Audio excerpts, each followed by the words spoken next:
Well, we have arrived at the point in time where we will find out, because never before has it been necessary to the same degree. And we're not going to solve this problem of climate change unless we can act together mutually and effectively. We can't break it up with squabbling. We can't say they're getting an unfair break and resent each other. All the things that make us unable to act in unity within American politics are the kinds of things that are going to interfere with cooperation to save the planet. So we're going to learn something rather new about human beings. And that, I hope, will lead to a step where we think about justice, not just about the difficulties and challenges of cooperation. It will also make us, perhaps for the first time recently, rethink some of our racial attitudes, because the damage of climate change will be severe earliest in areas inhabited by non-white human beings. And so we better get over our problems about caring for people of other races, because we need to get started now.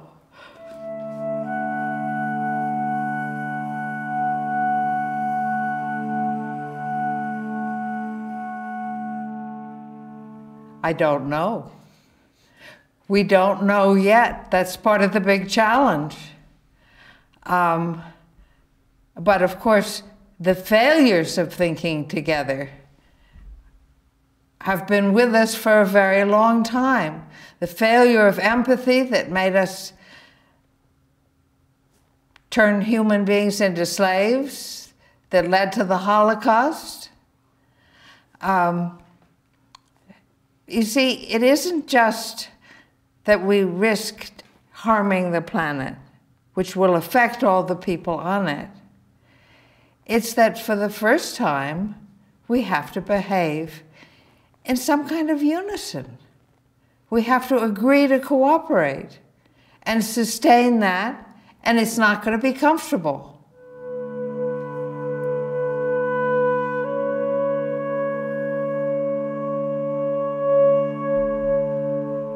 The climate crisis is forcing us to abandon one of the fundamental intellectual strategies of our species, which is differentiation, right? And it's at the root of all of science. It's at the root of, what can you eat and what can't you eat? What's the difference between day and night? What causes the tides? Unless you notice that they're high and low, or that the skies are different at different seasons, you don't ask the questions that move you onward in science, right? But we are deeply dependent on the habit of thinking of things in terms of difference, in terms of boundaries, in terms of who you should associate with and who you shouldn't, in terms of Republicans and Democrats. And we rely on this constant recognition and giving importance to differences.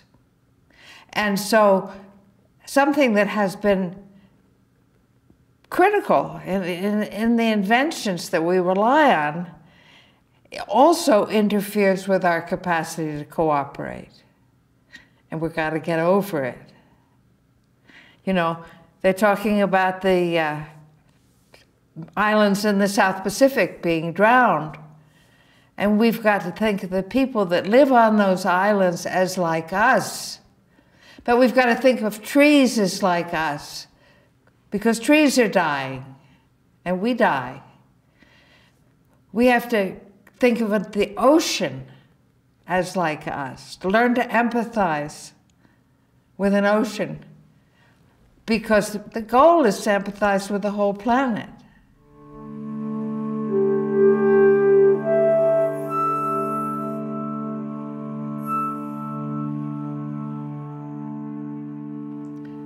I think we have to practice doing both. We have to say, gosh, that's an interesting tree. Sometimes I feel all gnarly like that. But the tree looks healthy. It's green. It's taking in sunlight and feeding itself and growing. I grow. I eat. I like sunlight, though I'm not so systematic in my use of it. It isn't enough to say, empathize with the tree.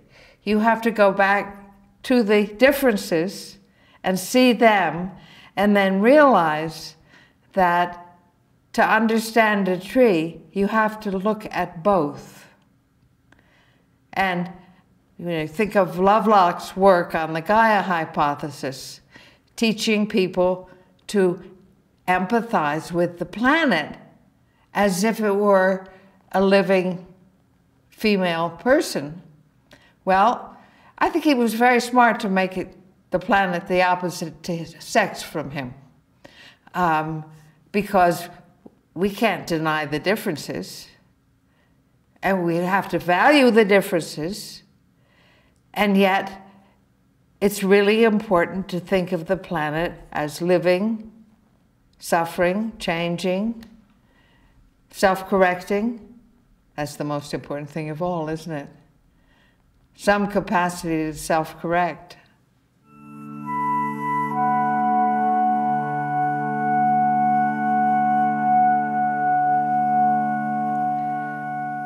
Well, I think that's an historical fact.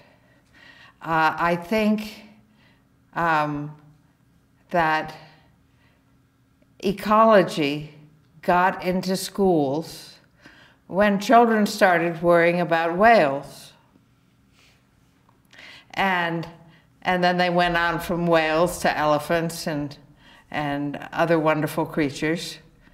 And then at the same time that we were seeing the damages being done by DDT,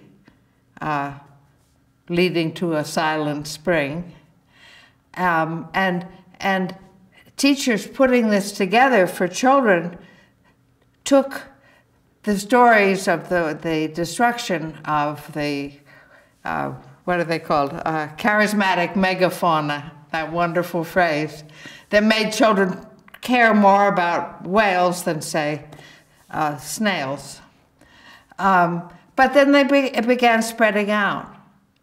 And so you had an era when adults who might never have heard the word ecology were hearing it from elementary school children. And I see that really as the first time when a major ethical, moral shift in perception was spearheaded by children educating their parents.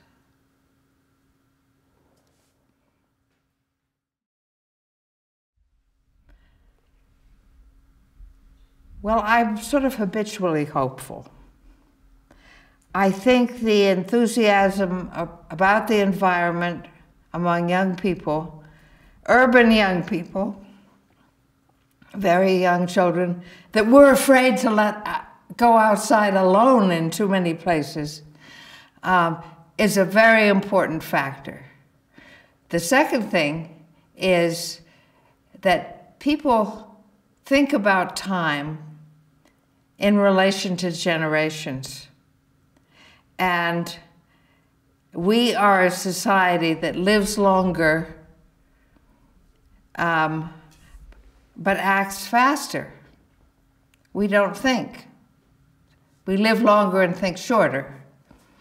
And the way that I have chosen, actually, to speak to society. Basically, I've got two tracks that I'm following. One is getting grandparents politically involved on the basis of the world in which the grandchildren will have to live. Because the grandparents have time, and they like to reminisce, and they are looking for ways to connect with the grandchildren very often. And you can get a nice interaction going. Often kids, especially teenagers, say, I don't want to listen to him, you know? But if you ask your teenager how to use your iPhone, and listen and learn and demonstrate that a grandfather can learn from a grandchild, guess what? The grandchild starts to listen to the grandfather. It becomes mutual. And that's been happening for quite a while. Because in a country populated by immigrants, often the most culturally competent member of a family household is the youngest member in the household. So we've had that. We've had many people who have had to learn from their children about good English or how to behave, and now they're learning how to recycle and when to turn the lights off and so on.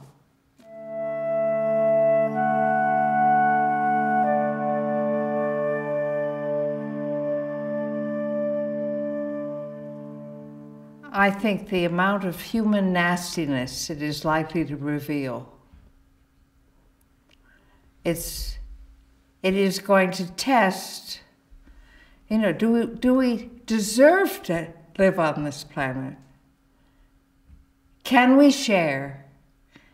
Can we trust? Can we, and this is a step harder, can we make additional sacrifices to help the people that do not have the assets to defend themselves? I mean, it's not enough, you see, to preserve food production and comfortable living for Americans in America. We have to be concerned with the viability of the entire global community. This is a test.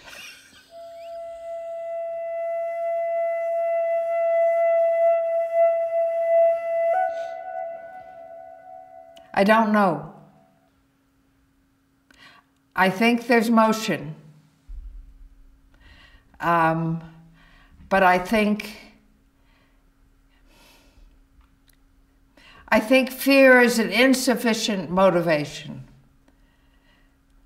I think we have to feel that we are invited into a very challenging learning process that's going to test our vaunted intelligence as much as anything ever has, and is going to test our values, whether we care, whether we're willing to share, whether we know how to trust.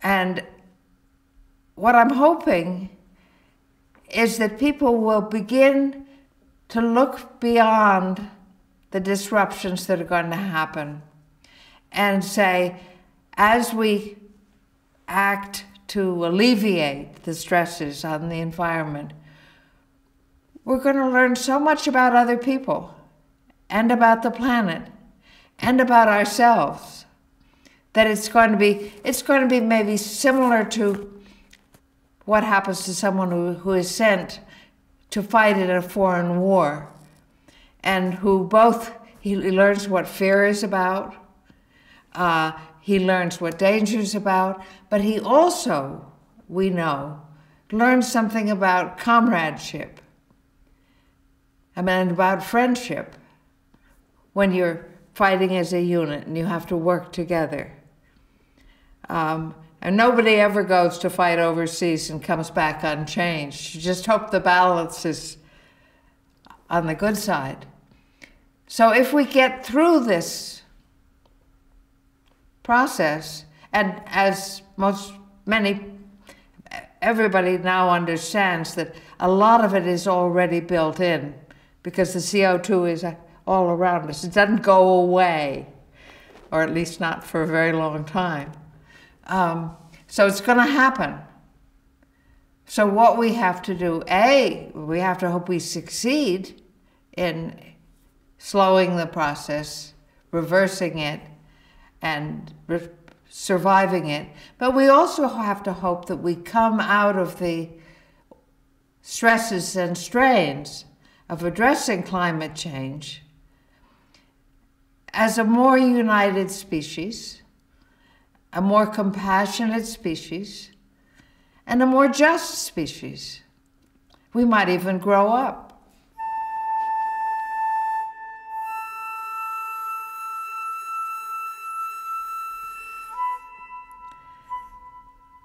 Well, I have another suggestion besides asking your children to teach you things, and that is spend time in nature. Too many people are in cars and houses and on screens, and just as I think every adult should have a child in their life.